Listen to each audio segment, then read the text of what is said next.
Assalamualaikum warahmatullahi wabarakatuh.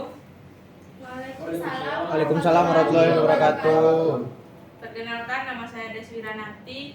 Di sini saya akan mempresentasikan tentang tanya jawab kurikulum Merdeka, mata kuliah metode mengajar khusus. Di mana pada presentasi ini ada beberapa pertanyaan dan juga jawaban. Di mana soal yang pertama yaitu model-model pembelajaran apa sajakah yang dapat dipergunakan di satuan PAUD? Model pembelajaran yang dapat digunakan di satuan PAUD antara lain project, inquiry, maupun model pembelajaran lain yang relevan. Digunakan selama dapat membangun pengalaman bermain, belajar yang bermakna, kontekstual, dan sesuai dengan minat dan kebutuhan anak.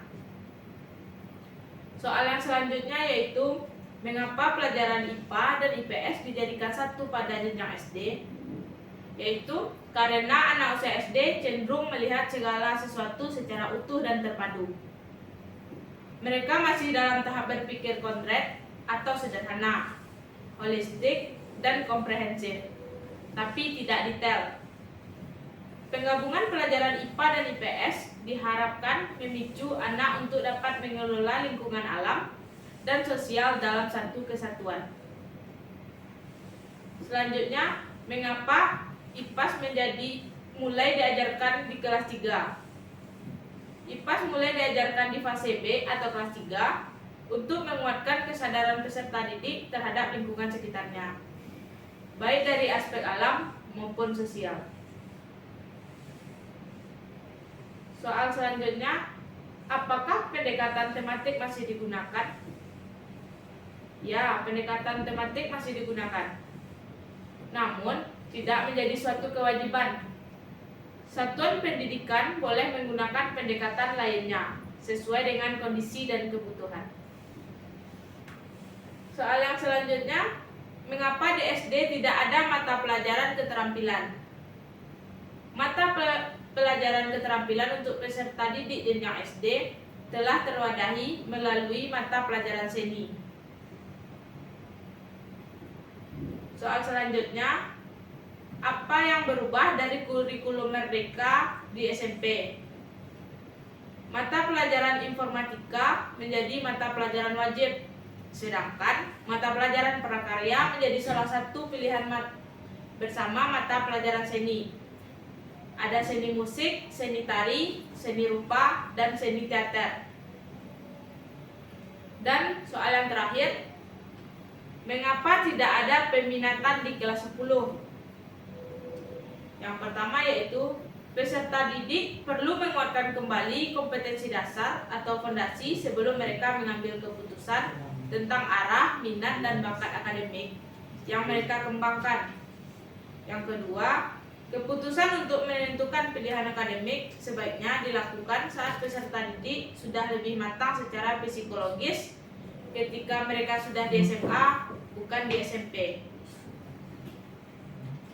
Yang ketiga, peserta didik dapat menggunakan 1 tahun masa belajar di SMA untuk mengenal pilihan-pilihan yang disediakan satuan pendidikan tersebut sebelum mengambil keputusan terkait pelajaran yang ingin mereka dalami. Dan yang terakhir, memberi kesempatan lebih banyak kepada peserta didik untuk berdiskusi dengan orang tua atau wali dan guru bimbingan konseling tentang minat dan bakatnya serta rencana masa depan. Sekian presentasi dari saya. Jika ada pertanyaan dipersilakan.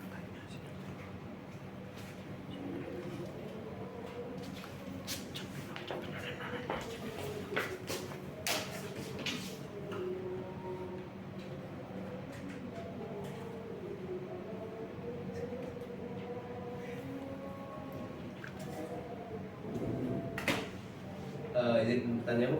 Ya, silakan. Baiklah, pertanyaannya, apakah pada jenjang SD pembelajaran IPA dan IPS dijadikan satu atau dipisah? Dan apa alasan jika dijadikan satu dan alasan kalaupun pelajaran tersebut dipisah? Terima kasih. Mungkin sekian.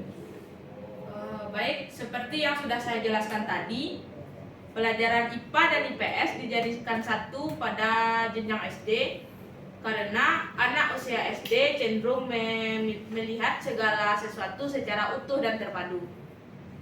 Mereka masih dalam tahap berpikir konkret atau sederhana, holistik, dan komprehensif, tapi tidak detail. Penggabungan pelajaran IPA dan IPS diharapkan memicu anak untuk dapat mengelola lingkungan alam dan sosial dalam satu kesatuan. Baik, terima kasih atas jawabannya. Sekian yang dapat saya sampaikan. Kalau ada salah dalam kata, saya mohon maaf. Assalamualaikum warahmatullahi wabarakatuh. Waalaikumsalam warahmatullahi wabarakatuh.